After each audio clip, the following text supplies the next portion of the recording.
Assalamualaikum warahmatullahi wabarakatuh. Sebelumnya perkenalkan, nama saya Wina Safira dengan nomor MPM 2012110019. Pada kesempatan kali ini saya akan mempresentasikan hasil kerja dari kelompok kami yang membahas tentang koneksi perangkat IoT. Tugas ini merupakan tugas dari mata kuliah Internet of Things atau biasa disebut dengan IoT. Dengan dosen pengampu Bapak Indra Eskom MTI, adapun anggota dari kelompok kami yang pertama ada Khairul Ade Wirawan, Imade Saidarma Yuda, Friday Novelin, dan yang terakhir saya sendiri yaitu Wina Safira.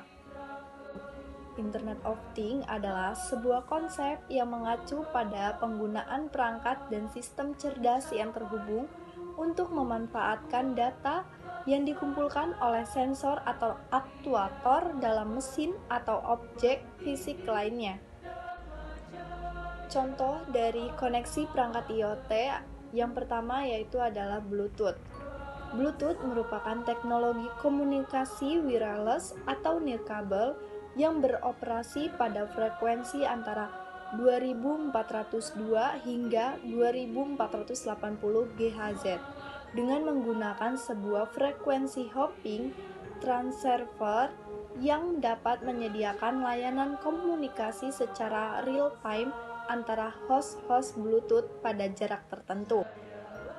Cara kerja Bluetooth: perangkat Bluetooth akan otomatis mendeteksi dan saling terhubung satu dengan yang lainnya, hingga mencapai 8 perangkat dalam waktu yang bersamaan.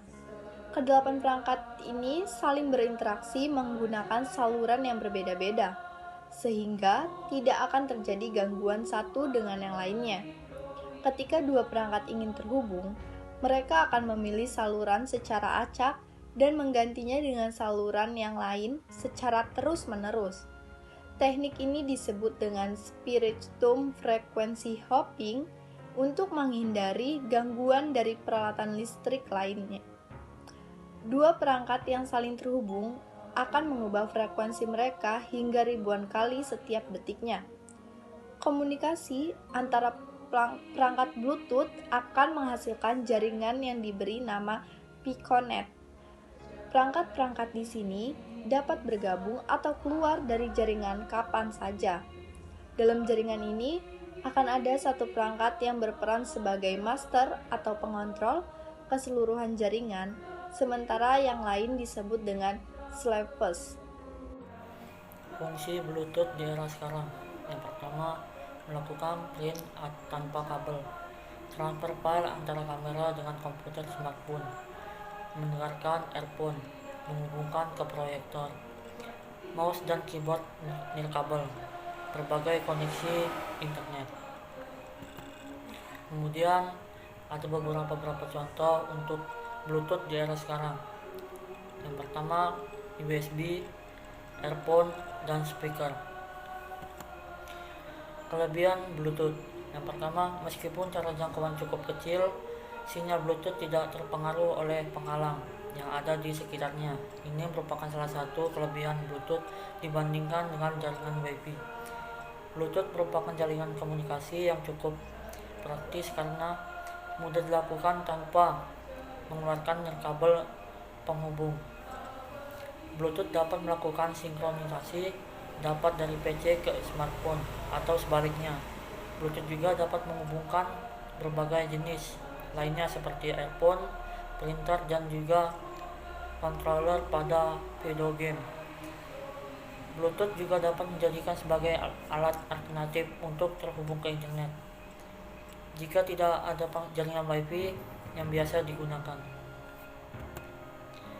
Kemudian ada kekurangan Bluetooth, yaitu menggunakan frekuensi yang sama dengan jaringan Wi-Fi. Akan sulit menemukan penerima yang dituju jika terlalu banyak dapat yang digunakan Bluetooth dalam satu ruangan. Kemudian ada virus banyak yang beredar melalui jaringan Bluetooth, terlebih pada perangkat seluler. Kecepatan transfer data tidak tetap, cepat lambatnya tergantung pada perangkat yang digunakan serta data yang dikirim. Mekanisme keamanan cukup banyak yang diperlukan agar kegagalan pengiriman tidak terjadi. Kemudian WiFi. WiFi adalah sebuah singkatan dari Wireless Fidelity atau disebut dengan jaringan area lokal, yaitu suatu teknologi yang memanfaatkan peralatan elektronik untuk bertukar data secara nirkabel menggunakan gelombang radio melalui sebuah jaringan, yaitu komputer, termasuk koneksi internet berkecepatan tinggi. Kemudian, agar WiFi dapat berkoneksi dengan suatu perangkat elektronik, WiFi ini akan memakai frekuensi gelombang radio di dalam rentang, yaitu 2,4 GSHI atau 5G. Kemudian, cara kerja Wi-Fi. Wi-Fi bekerja dengan memanfaatkan gelombang radio. Berbagai data yang diminta atau dikirimkan pengguna melesat di udara menggunakan gelombang radio. Agar dapat menerjemahkan data atau dokumen yang dikirim melalui gelombang radio ini, sebuah komputer harus memiliki adaptor wireless sehingga terhubung dengan Wi-Fi.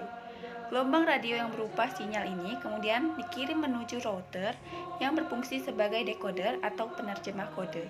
Setelah kemudian diterjemahkan, data tersebut dikirim ke jaringan internet dengan memanfaatkan koneksi Ethernet. Jaringan Wi-Fi bekerja dua arah, setiap data yang diterima melalui internet juga dapat waktu bersamaan melewati router untuk kemudian dijadikan kode olehnya pada setiap paket data. Kemudian dikirimkan kembali dalam bentuk sinyal radio yang diterima oleh adaptor komputer nirkabel. Kemudian ada beberapa fungsi dari Wi-Fi. Pertama, menghubungkan perangkat ke dalam jaringan. Kedua, berbagi data antar perangkat. Ketiga, modem dari smartphone. Dan keempat, kecepatan internet menjadi lebih pesat. Kemudian, ada kelebihan dari Wi-Fi. Pertama, menghemat biaya. Kedua, awet dan jauh dari gangguan. Ketiga, dapat mengurangi penggunaan kabel. Keempat, lebih praktis untuk berbagi jaringan internet seperti dokumen, foto, dan video. Dan kelima, tidak banyak konfigurasi. Dan ini adalah kekurangan dari Wi-Fi, yaitu Wi-Fi menggunakan spektrum 2,4 GHz tanpa izin, di mana yang sering bertabrakan dengan perangkat lain seperti Bluetooth, open microwave, telepon tanpa kabel, atau perangkat pengirim video banyak lainnya. Kemudian ada RFID. RFID adalah singkatan dari Radio Frequency Identification yang merupakan sistem dengan basis wireless yang berguna untuk mengambil data tanpa bersentuhan yang digunakan untuk melakukan identifikasi dan pengambilan data dengan menggunakan barcode atau magnetic card ID. AirFit berfungsi untuk mendeteksi dan membaca suatu data menggunakan gelombang elektromagnetik. Dalam penghasilannya dapat digunakan pada saat yang pertama manajemen akses, yang kedua pelacakan barang, yang ketiga untuk pembayaran tol, yang keempat pelacakan bagasi di bandara, yang kelima pelacakan identitas dan mesin pembaca dokumen berjalan. Cara kerja AirFit. Yang pertama di dalam AirFit memiliki sistem secara umum berupa transponder atau tag akan ditempelkan pada suatu objek. Yang kedua, untuk setiap tag itulah yang akan membawa informasi unik, misalnya seperti warna, serial number, model, perakitan, ataupun lainnya. Yang ketiga, ketika tag tersebut melalui medan yang dihasilkan pembaca AirFit, secara otomatis akan mentransmisikan informasi kepada pembaca AirFit. Kelebihan AirFit, ada beberapa kelebihannya. Yang pertama, bisa menampung data dalam jumlah yang lebih banyak tanpa menggunakan alat bantu yang lainnya. Yang kedua, untuk jenis AirFit pasif memiliki ukuran yang lebih kecil, dengan begitu lebih mudah untuk pada saat ingin ditanamkan dimanapun.